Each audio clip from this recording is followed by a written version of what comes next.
Le bruit qui court. L'atelier Le bruit qui court a sillonné le territoire à la rencontre des habitants. Et dans le Trégor, c'est comme en Corse, nous a-t-on dit. On n'ouvre pas sa porte à n'importe qui.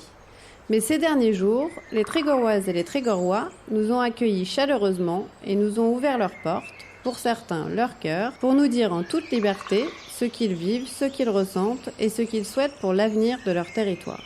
Un vrai challenge de réfléchir ensemble aux chemins, aux conditions, aux curseurs pour changer de modèle de développement. Comment se déplacera-t-on en Trégor dans l'avenir ? Comment habitera-t-on en Trégor dans l'avenir ? Et comment s'adaptera-t-on aux enjeux climatiques dans ce territoire ? Merci à eux d'avoir participé. Pour vous, le Trégor aujourd'hui, qu'est-ce que ça représente ? Pour moi, c'est une chance d'habiter là où les gens viennent en vacances. Voilà, parce qu'il y a quand même un attrait à notre région. Il y a une ambiance particulière dans le Trégor. Les gens je les ai toujours trouvés accueillants. Je les ai toujours trouvés assez drôles, beaucoup d'humour. Ils sont militants. Culturellement, il se passe des choses. Le bien-être. Voilà, le bien-être, tout simplement. On est dans une région absolument magnifique, avec des gens charmants. Et puis voilà, en somme, c'est ce qu'on était venu chercher ici, et avec surtout une culture très, très prononcée. Alors qu'ici, au jour le jour, on a vraiment l'impression que les gens se battent pour garder tout ce qui a trait à leur histoire, quoi. Et ça, c'est énorme, quoi. C'est énorme.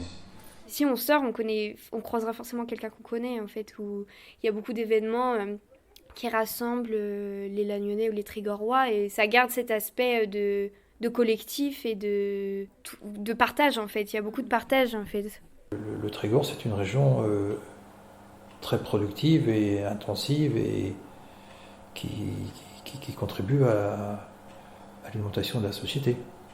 Lannion est prisé pour son côté lié à tout ce qui est vraiment télécommunication, donc la DSL, la fibre, etc., puisqu'on a beaucoup d'entreprises dessus. Si quelqu'un souhaite travailler dans la fibre, venir à Lannion, c'est un peu le top du top. Entre la côte, Perros-Guirec, c'est un peu la croisette du Trégor, et des communes comme ici, Prat, où on rentre plus dans les terres. Il y a vraiment deux mondes, je pense. La côte et les terres, c'est pas la même chose, quoi. Il y a la 4 voies, c'est une séparation, quoi. Et ça, on le ressent énormément, quoi. Les gens de la côte, passer la 4 voies, on est vraiment on est à la campagne, quoi. C'est pas drôle, quoi. Il y a encore beaucoup de passerelles entre les personnes, quel que soit leur milieu professionnel, leur âge. C'est ce qui rassemble chacun ici, qu'il soit jeune ou plus âgé, en fait. C'est une identité.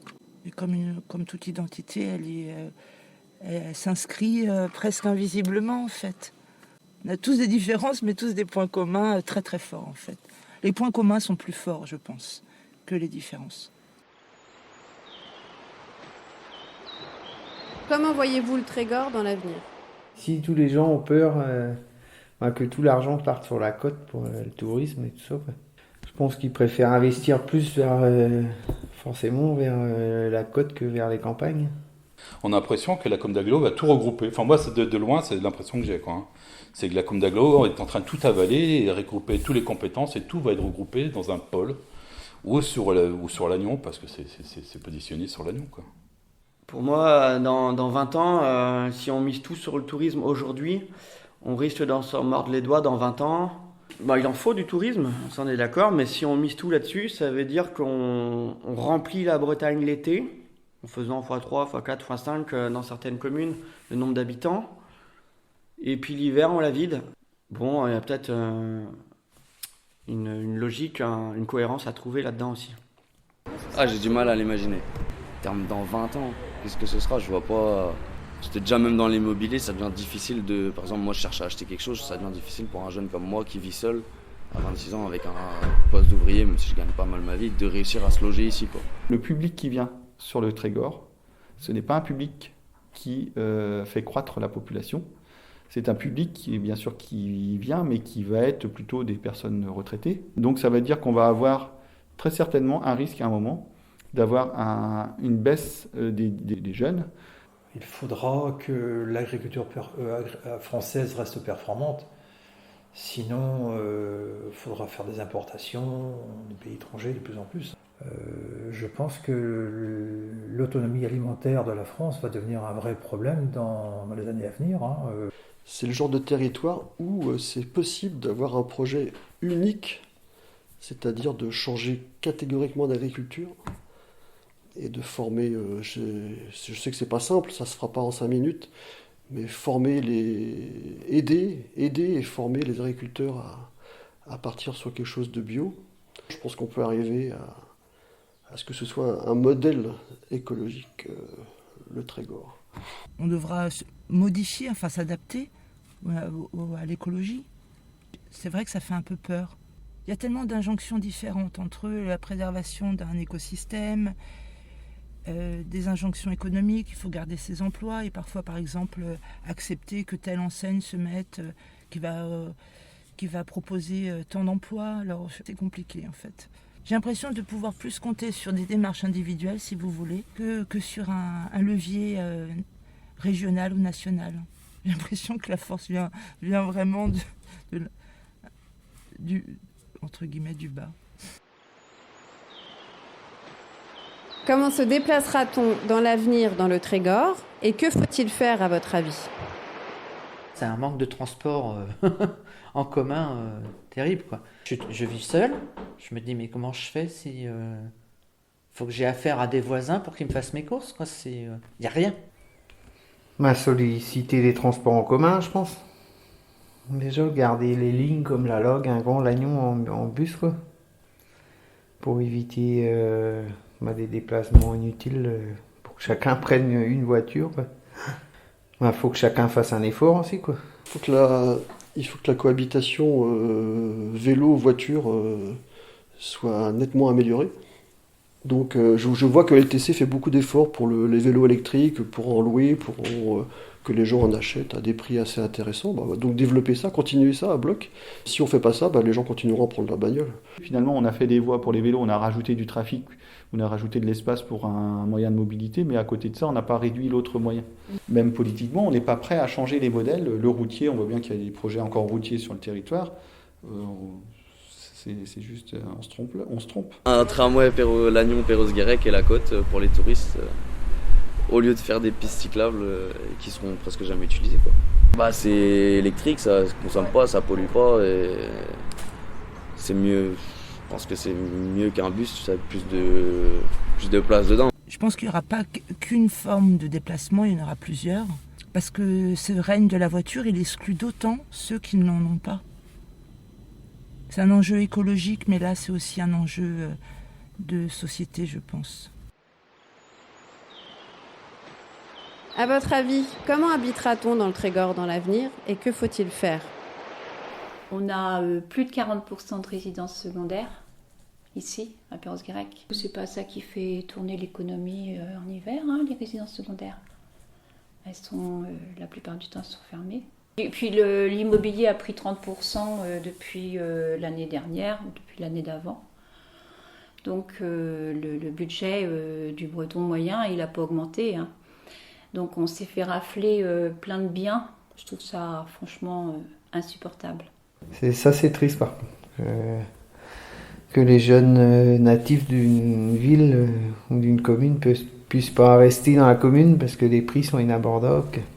Qu'il y a des Parisiens qui arrivent, pas de budget, no limite. Je pense de mettre des taxes sur les maisons secondaires, donc peut-être ça va freiner un peu. Mais... Les Parisiens, les bobos, ils ont de l'argent, donc ils vont voir les agences, les notaires et tout, et ils achètent les maisons de nos parents, puisque nous, ça y est, on vend les maisons de nos parents. Parce que je pense que dans le sud, il y a trop de monde et trop de chaleur. C'est des réfugiés climatiques. Moi, je dis qu'on est assez comme ça, on arrête de faire venir les gens, quoi. On fait investir, on ne construit plus, là. Repenser un peu l'habitat individuel, parce qu'aujourd'hui, avoir un lotissement de 50 maisons identiques avec juste la couleur de la porte qui change, 50 tondeuses, 50 balançoires, je suis désolé, mais c'est un monde qui qui va pas dans le bon sens à mon avis. Il existe de l'habitat collectif, je pense, vraiment poussé, et beau et vivable. Il faut penser à centraliser au maximum l'habitat, c'est-à-dire concentrer encore plus l'habitat dans les bourgs. Donc il faut aussi qu'on repense ce problème-là et je pense inévitablement au logement social. Je sais que le logement social n'a pas forcément bonne presse, mais il y a quand même des réalisations de qualité maintenant. Peut-être que plutôt que de concentrer tout le monde sur la côte, on pourrait un peu distribuer un peu partout, quoi. Je pense que la région va attirer de plus en plus de monde. Donc c'est surtout jusqu'où on va, quoi. Au niveau habitat, voilà, d'un côté j'aurais envie que plein de gens connaissent ce territoire qui est un paradis. En même temps, pour que ça reste un paradis, il faut que ce soit, faut qu'il y ait un équilibre, quoi. À votre avis, comment s'adaptera-t-on aux enjeux climatiques dans ce territoire et que faut-il faire ?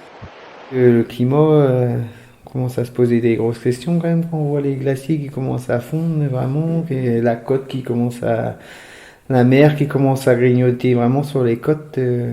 Que tout le monde mette du sien peut-être sur l'économie d'eau, sur pareil sur les voitures, le carburant, si on peut éviter de prendre sa voiture pour aller au bourg, prendre du pain, faire 300 mètres, on va à pied, on va en vélo. Alors il nous faut des petites exploitations avec des circuits courts, du local et pas des agricultures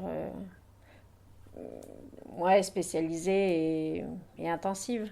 Il y a des gens qui sont attachés à... Est-ce que je peux comprendre, hein, mon grand-oncle était agriculteur, il est mort d'avoir épandu de l'engrais, mais voilà, il y croyait. Enfin, voilà, c'était à l'époque, mais peut-être qu'on peut changer, réfléchir, parler, se parler.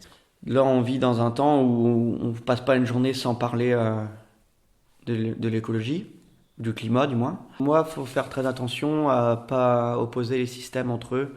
Et ces deux systèmes-là deviennent de plus enclavés et ils se parlent de moins en moins.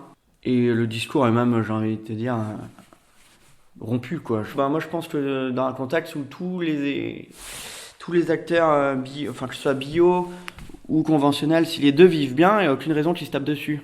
Il faut que nos politiques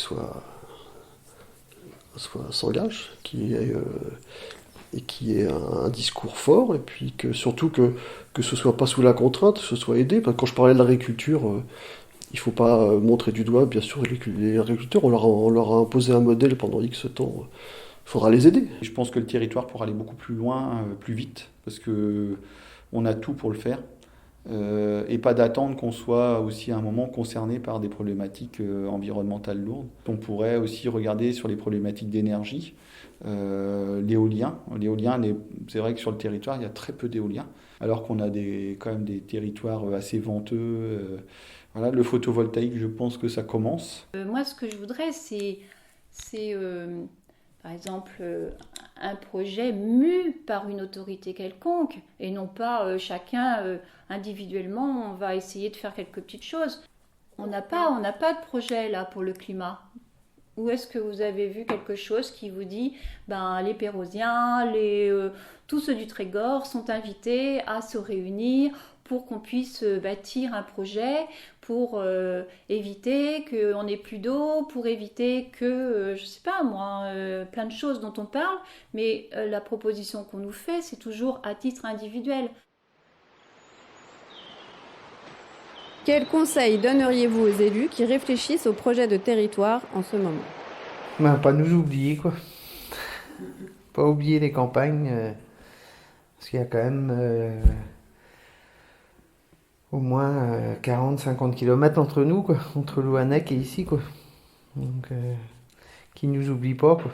Qui recréent le lien, juste qu'ils nous montrent qu'ils sont là pour nous, et pour l'ensemble. Je sais pas comment faire, mais qui nous rassemble autour de ce territoire, justement.